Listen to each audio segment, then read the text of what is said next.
Jadi narkotika itu adalah narkotika psikotropika dan obat-obatan berbahaya lainnya. Narkoba ini ada yang namanya narkotika dan psikotropika. Narkotika itu dibagi menjadi 3 golongan. Yang golongan paling berbahaya dimulai dari golongan 1. Golongan 1 itu misalnya kayak ganja, terus heroin dan sebagainya. Itu biasanya yang golongan 1 digunakan untuk penelitian medis, tidak untuk disebarkan umum. Terus yang golongan 2 bisa untuk kayak obat keras, misalnya penyakit kayak kanker, yang sangat sakit itu untuk meredakan sakit, biasanya untuk narkotika ya. Terus yang golongan 3 itu bisa kayak obat-obatan yang mungkin ada di apotek tapi masih dalam pengawasan dokter. Narkotika adalah zat atau obat penghilang rasa nyeri yang berasal dari tumbuhan atau buatan sintetis. Biasanya digunakan untuk bius dalam bentuk cairan, seperti yang Kak bilang tadi, untuk meringankan rasa sakit kan di saat operasi itu kan rasanya sakit. Nah, bisa digunakan narkotika ini, tapi harus dalam takaran dokter. Kemudian psikotropika berbeda dengan narkotika tadi. Psikotropika ini lebih ke mental atau sifat atau perilaku. Kalau narkotika tadi itu lebih ke fisik ya, kayak meredakan rasa sakit. Kalau psikotropika ini lebih ke apa ya?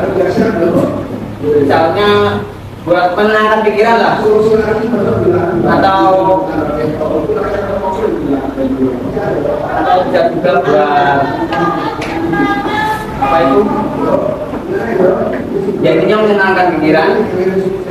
Kalau psikotropika ini beda sama hampir sama dengan narkotika tadi, tapi golongannya juga di sampai 4. Sama kayak tadi, yang paling berbahaya itu golongan 1, terus mengikuti berikutnya sampai golongan 4.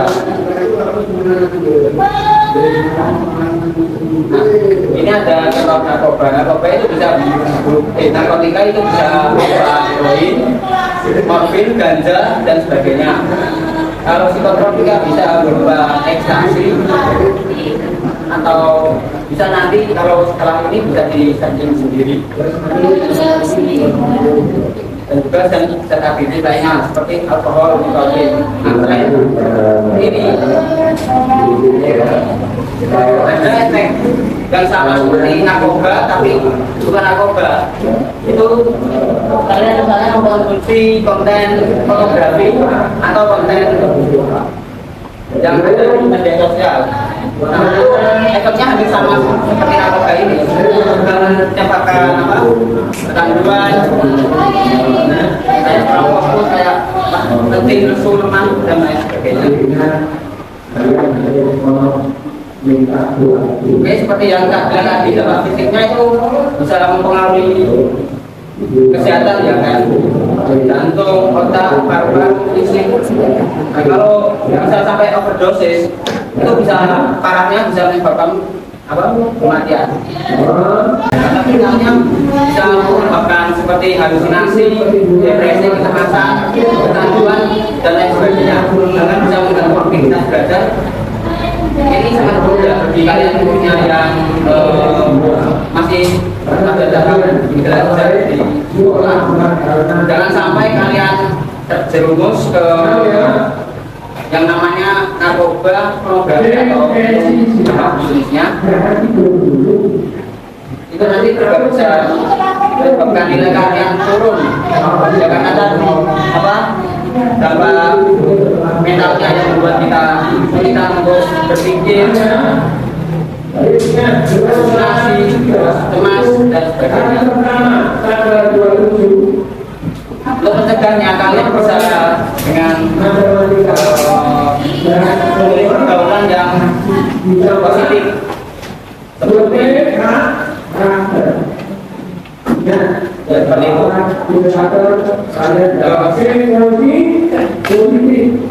Kalian harus sering-sering berkomunikasi dengan keluarga, berteman dengan keluarga, karena hasilnya orang tua itu tidak mau kalian terjerumus ke hal yang kayak gini. Nah, tentang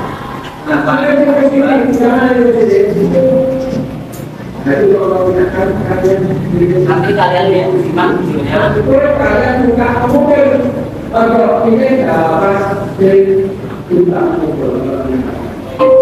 Saya seorang ibu biasa, ibu yang mencintai dan menempatkan kebahagiaan di atas segalanya.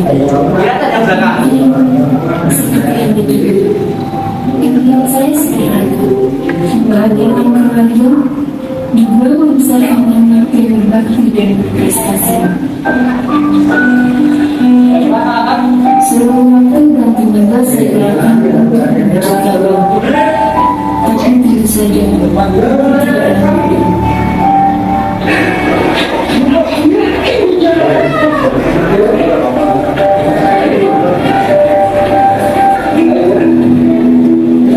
sebaliknya kita bersama ada hal-hal yang hidup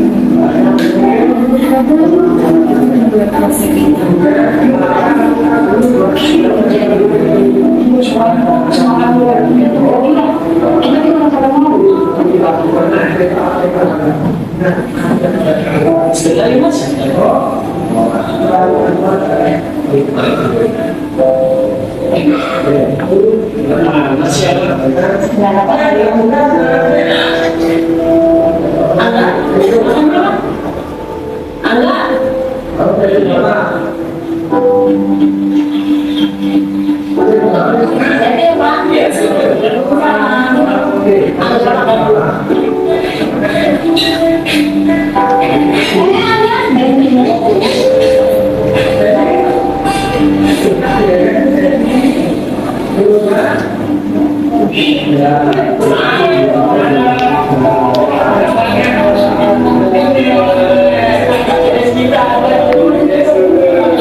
ini apa?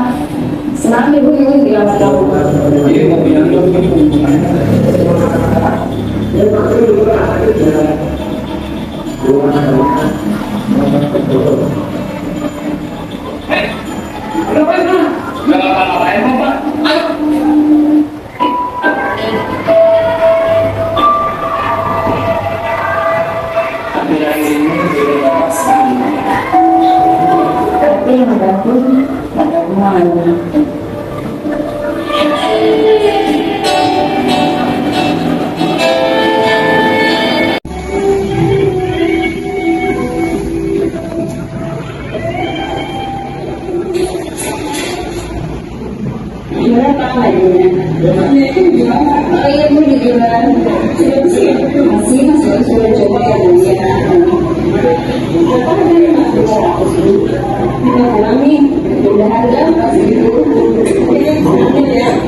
Kita tidak akan pernah tahu apa yang akan menimpa keluarga kita, anak kita. Bisa jadi itu bukan ragu, sebuah tragedi atau musibah yang membuat hati kita lumpuh.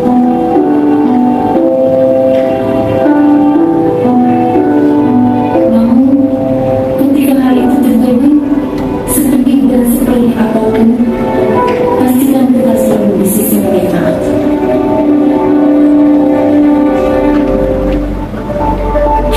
Zaman yang sudah berubah, dan untuk menjadi orang tua yang baik, sangat penuh dengan tantangan. Bersihkan acuh dan kesabaran, bukanlah jawabannya. Kebetulan, kasih sayang dan perhatian kita lah yang akan menjadi keadaan Allah. Kita mesti berkomunikasi, senantiasa terbuka dan saling berbagi saat kita membutuhkan. Kita tidak boleh menyerah, karena kepada kita mereka bergantung. Anda adalah secercah yang lain. Anda adalah anak.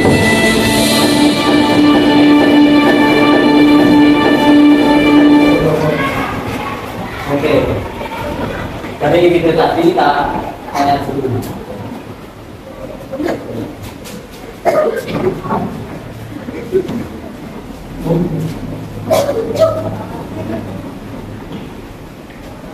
Tadi Angga itu kenapa? Oke. Terus waktu dia setelah mengonsumsi narkoba, apa yang terjadi tadi? Tidak menghalalkan kue di rumah sakit. Tadi.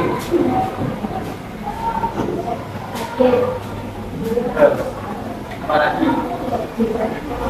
Tidak menghalalkan kue. Kita memandangkan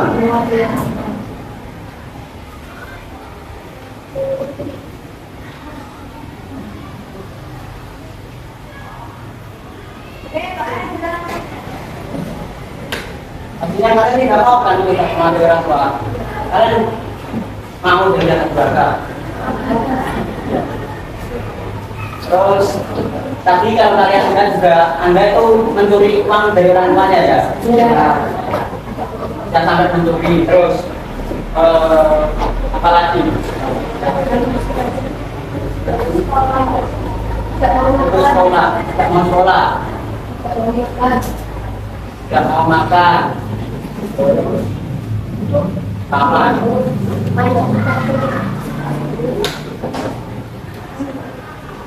Ya. Terus, setelah dia terlepas dari narkoba, begitu terakhir tadi, apa yang terjadi pada Anda? Hidupnya lebih baik, ya, hidupnya lebih baik.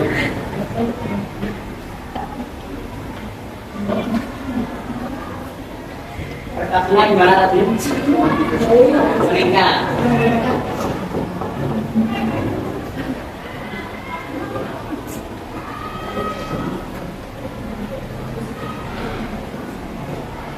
Maksudnya gimana? Tadi lebih baik sebelum kita mengonsumsi narkoba biar lebih marah atau kita stabil emosinya. Nah, setelah mengonsumsi tadi gimana? Jadi setelah mulai sembuh, setelah dia mulai sembuh dari narkoba, itu jadi lebih bahagia, ya senang.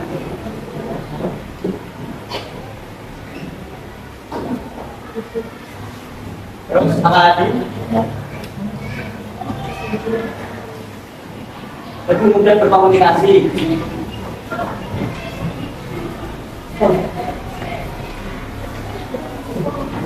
Komunikasi atau berinteraksi.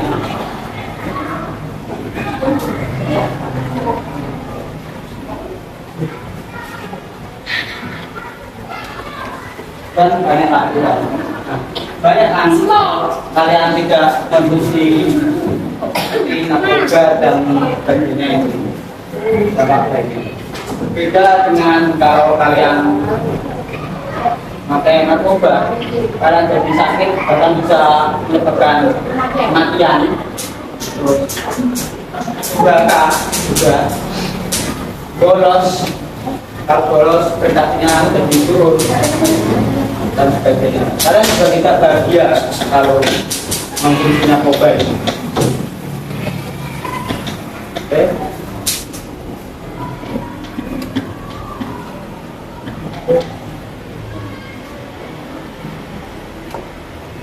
Oke, jadi kesimpulannya bisa dibaca yang keras. Bareng-bareng. Oke.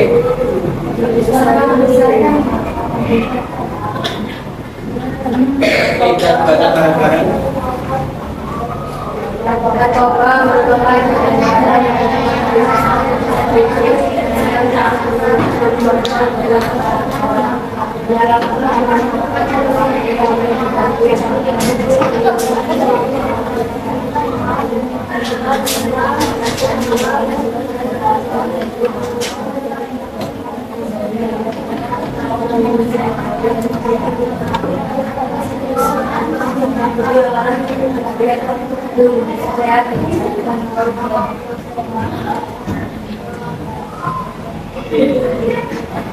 Semoga setelah materi tadi kalian bisa lebih aware terhadap narkoba dan menghindari memakai narkoba.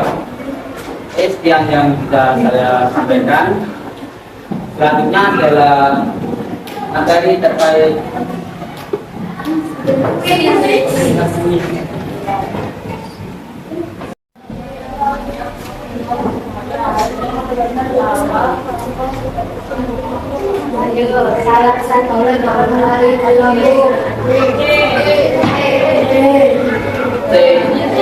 ya, mari kita cari tahu apa jawabannya.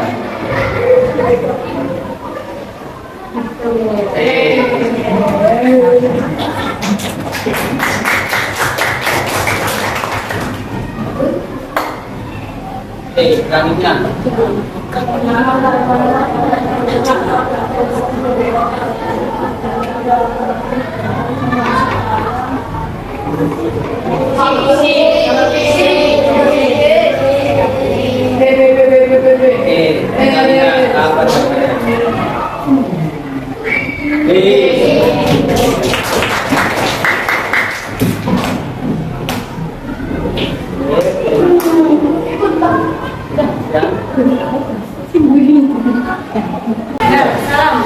Assalamualaikum warahmatullahi wabarakatuh.